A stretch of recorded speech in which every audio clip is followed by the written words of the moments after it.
वानर राज का बदलाव। एक नगर में चंद्र नामक राजा का शासन था। उसके राजमहल के बगीचे में बहुत सारे बंदर रहते थे। बगीचे के फल और राजा के सेवक जो रोज खाना देते थे, उसे खाकर वे बहुत मोटे ताजे हो गए थे। बंदरों का सरदार वानर राज एक बूढ़ा बंदर था जो बहुत होशियार था। समय समय पर वह सब बंदरों को सलाह दिया करता था। राजमहल में 2 भेड़ें भी रहती थीं। राजा के बेटे उनके साथ खेला करते थे। 2 भेड़ों में से एक भेड़ बहुत शरारती थी। जब मन करता वह रसोई घर में घुस जाती और वहां जो भी खाने की चीजें मिलती खा जाती। रसोइया भेड़ की इस हरकत पर बहुत गुस्सा होता और जो हाथ में आता वह वस्तु फेंक कर उसे मारता। एक दिन वानर राज ने देखा कि रसोइया भेड़ को एक बर्तन फेंक कर मार रहा है। वह सोचने लगा, कहीं रसोइये और भेड़ की यह लड़ाई बंदरों के लिए खतरा न बन जाए। ये शरारती भेड़ तो खाने के लालच में बार बार रसोई घर में जाती रहेगी। कहीं ऐसा न हो कि एक दिन गुस्से में रसोइये ने चूल्हे की जलती हुई लकड़ी उस पर फेंक दी तो बहुत बुरा होगा। भेड़ का ऊन से ढका शरीर आग पकड़ लेगा। भागते हुए भेड़ अस्तबल पहुंच गई तो सूखी घास से भरा अस्तबल आग पकड़ लेगा। घोड़े जल जाएंगे और फिर वही बंदरों की मौत का कारण बनेंगे। यह बात सोचकर वानर राज ने अपने समूह की सभा बुलाई और सबको अपनी चिंता बताई।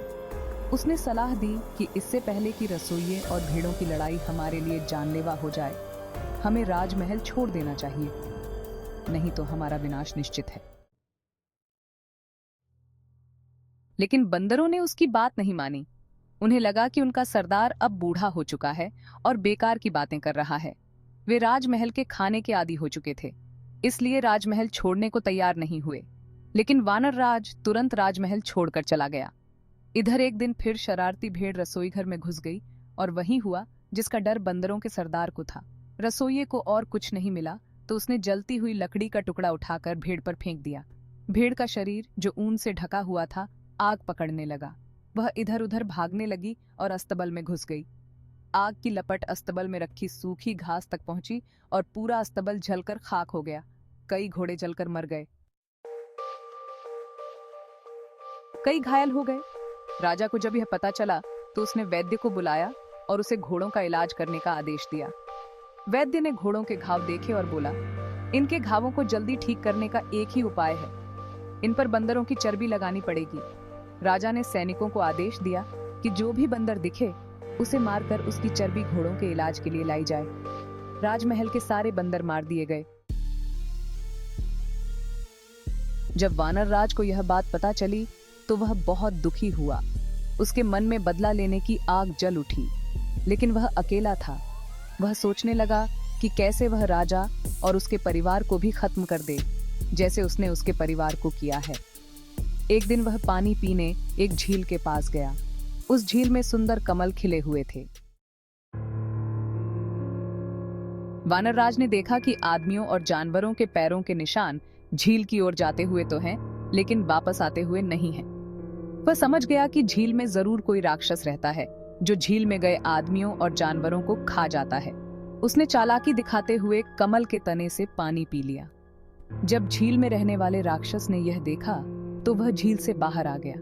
उसने बहुत सारे गहने पहने हुए थे। वह वानर राज से बोला, जो भी झील में आता है मैं उसे खा जाता हूँ, लेकिन तुम तो बहुत चालाक निकले। मैं तुम्हारी चतुराई देखकर खुश हूँ। मांगो, क्या मांगते हो? वानर राज बोला, एक राजा ने मेरे पूरे परिवार को मार डाला है। मैं उससे बदला लेना चाहता हूँ। आप मेरी मदद करो, मुझे अपना कंठहार दे दो। मैं आपसे वादा करता हूँ कि मैं आपके खाने के लिए राजा और उसके साथियों को इस झील में लाऊंगा। राक्षस ने वानर राज को कंठहार दे दिया। वह हार पहनकर बंदरों का सरदार राजा के नगर पहुंचा। वह वहां एक पेड़ से दूसरे पेड़ पर कूदने लगा। जिसने भी उसे देखा वह कंठहार देखकर हैरान रह गया। राजा के सैनिकों ने भी उसे देख लिया और वे उसे पकड़कर राजा के पास ले गए। राजा ने उससे पूछा, तुम्हें यह कीमती कंठहार कहां से मिला? वानर राज ने जवाब दिया, महाराज, यह हार मुझे धन के देवता ने दिया है। वह जंगल के बीच में एक झील में रहते हैं। जब सूरज आधा निकलता है उस समय जो उस झील में डुबकी लगाता है उसे धन के देवता का आशीर्वाद और कंठार मिलता है। राजा उसकी बातों में आ गया। वह अपनी पत्नी और पूरे परिवार के साथ उस झील में डुबकी लगाने को तैयार हो गया। वानरराज ने कहा, कल सुबह शुभ घड़ी में आइएगा। लालच में अंधा हो चुका राजा अगली सुबह अपनी पत्नी, बेटा, परिवार, मंत्री और नौकरों के साथ झील पर पहुंचा। वानरराज भी उनके साथ था। वह बोला, महाराज, सबको अलग अलग जगहों से झील में उतरना होगा। सबके जाने के बाद आप आखिर में झील में उतरना। राजा की पत्नी, बेटा, परिवार, मंत्री, नौकर सभी अलग अलग जगहों से झील में उतर गए और राक्षस उन्हें खा गया। बहुत देर तक जब कोई बाहर नहीं आया तो राजा ने डरते हुए पूछा, हे वानरराज, मेरी पत्नी, बेटा, परिवार, मंत्री और नौकर बाहर क्यों नहीं आ रहे हैं? तब वानरराज एक पेड़ के ऊपर चढ़ गया और राजा से बोला, अरे दुष्ट, तुम्हारा पूरा परिवार, मंत्री और नौकर राक्षस द्वारा खा लिए गए हैं। तुमने मेरे परिवार को मारा था, आज मैंने उसका बदला ले लिया है।